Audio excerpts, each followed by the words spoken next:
Here's a little preview.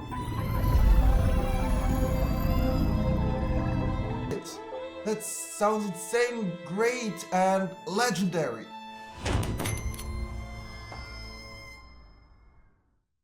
Hello together. It's another great day for chess, as always. Instead of long videos, long talking about the position, here we go fast. One game, one narrator, and the big thing happens at the end of this video. To mark the grand occasion of you watching this video, do feel free to share it with everyone you know. Then, we may all delight in admiring a digital board that has never existed and never will, living only on some distant server. And now, a joke. Why can't the king cross the road? Because he moves one square at a time and would be promptly flattened. Was it? That sounds insane, great, and legendary. How was it, man? How was it to play against against a national master? For anyone wondering what Czech theory is rambling on about, he's simply conversing with the Twitch community midstream, as one does when juggling entertainment and mild chaos. In any case, what we're witnessing resembles chess rather closely. I'd even suggest he's laying a very particular trap, whatever its fashionable name may be. Those who saw the previous video will know the tale. The link rests politely in the info box. Anyone versed in this line usually opts for knight d4, followed by pawn takes d4. A tidy exchange, or simplification, if one wishes to sound scholarly. An essential step toward the final development, drifting neatly into the endgame, assuming I'm not entirely mistaken. But anyway, blah blah blah. Oh, and the important message.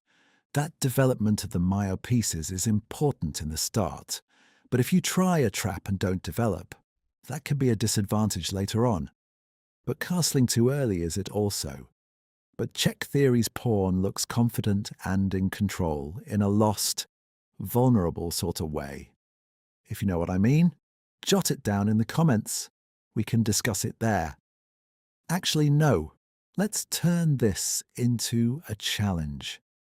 If you've made it this far into the video, you're officially part of it. Let's fill the comments with as many things as possible that sound like chess, or pretend to be about chess, yet absolutely aren't. Sense is optional at this stage.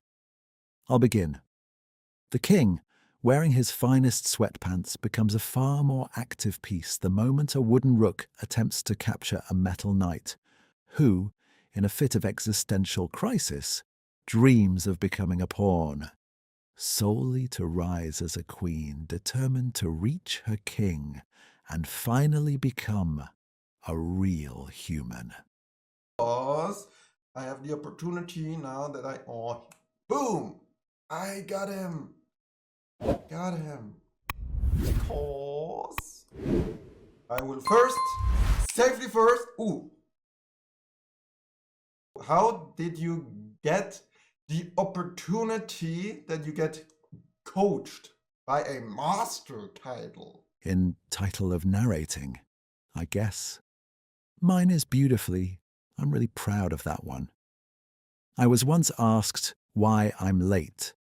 I answered, it appears the entire incident arose from a sudden quantum correspondence between the quanta in my own body.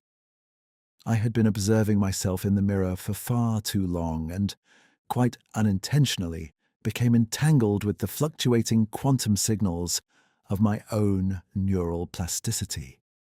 The resulting thoughts were, in strictly scientific terms, astonishing. For a brief period, I was communicating quantum telepathically with both myself and my local baker.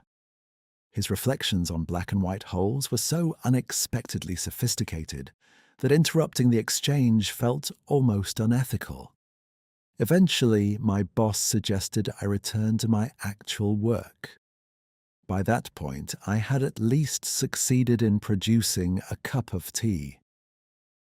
Anyway, we are playing here, and I needed somehow to stay a little focused even with your great. Now, theoretically, here, here, here, checkmate. Theoretically, just theoretically.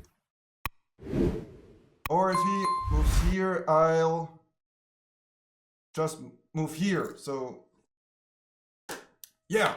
So, we have a plan. Now we wait. Then we refine the plan, reconsider the parts we perhaps failed to consider, and aim for a state of strategic omnipresence. Always one optimal move ahead, whatever may or may not occur. As check theory has learned from countless videos, even grandmasters rarely calculate a million moves into the void. They calculate one or two, but perfectly. So do we. Off we go. Everything appears stable. He stands in a winning position. As mentioned, the H-file is open. The plan can unfold. At least that is the hypothesis. In chess, epistemic certainty is a luxury. If the opponent produces a move you never anticipated, you must improvise, but with logic, structure, and moves that still carry intellectual weight. Plans drift here and there. No matter how elegant the theory, you never truly know when the entire position is about to shift. One brilliant move from the opponent, and your evaluation can collapse from winning to losing faster than any rational model would predict. Help you. It's nice what you work on, or what?